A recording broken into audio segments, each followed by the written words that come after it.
My name is Lindsey, and this is On Air with Heritage Action, a podcast built for conservatives. Twice a week, we break down in 5-ish minutes or less how you can get involved today in the fight for conservative values. Hi, I'm Janae Stracke, Director of Grassroots for Heritage Action, and I'm subbing in for Lindsey. This week in Washington, Congress is going to be put to a test.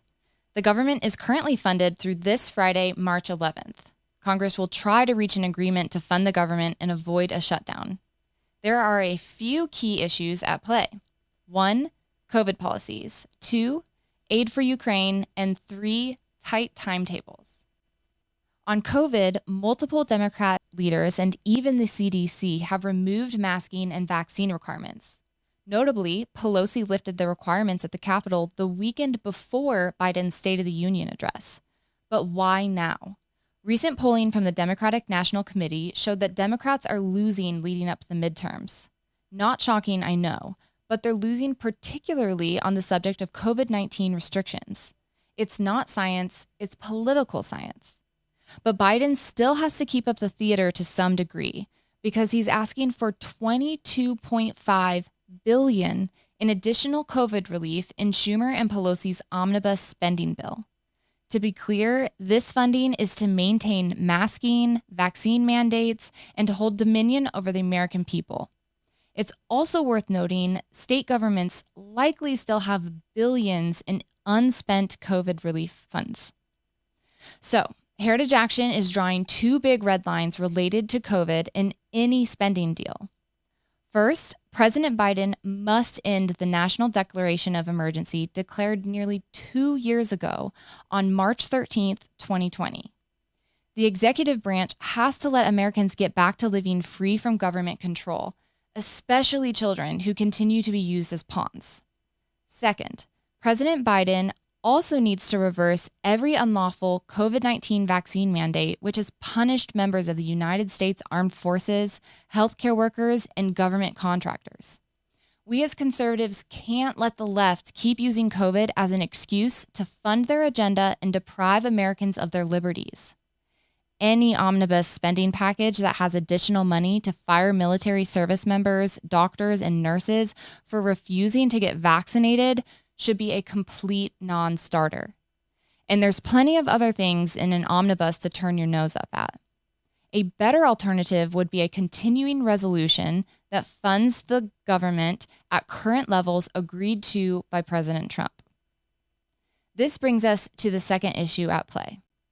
The White House is asking for $10 billion in support for Ukraine, and this funding has broad but not total bipartisan support. Pelosi and Schumer are shrewd, and to make sure they can get the votes for a swampy omnibus spending package, they will try to add aid for Ukraine to the omnibus. Tying Ukraine funding to an omnibus spending bill is disgustingly political.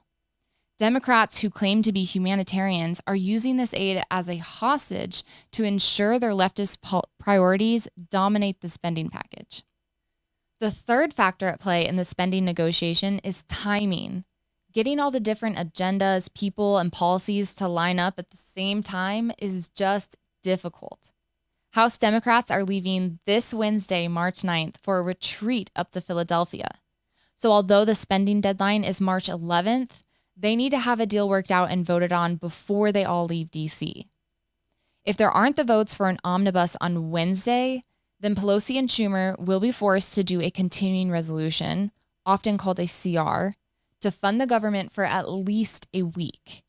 But they really don't want to do that because then they would face pressure to add the urgent Ukraine aid to the CR instead of their liberal omnibus.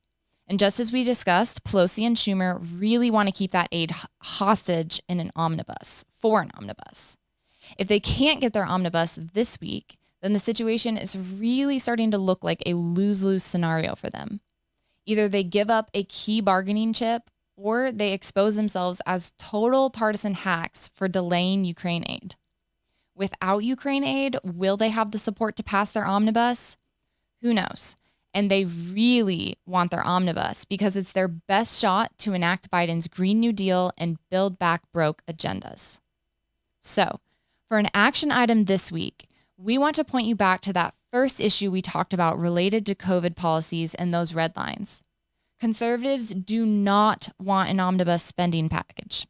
It's loaded with Biden's liberal spending priorities, and it should be a complete non-starter if it's going to have even more funding to enforce Biden's unlawful vaccine mandates. Go to heritageaction.com/action for a suggested call script to call your representative. Together, we can get Congress's attention. That's it for another episode of On Air with Heritage Action. Thank you for tuning in. If you like what you heard in today's episode, please click the follow button. If you want to receive a text message each time a new episode airs, text podcast to 51776 and you'll never miss an episode.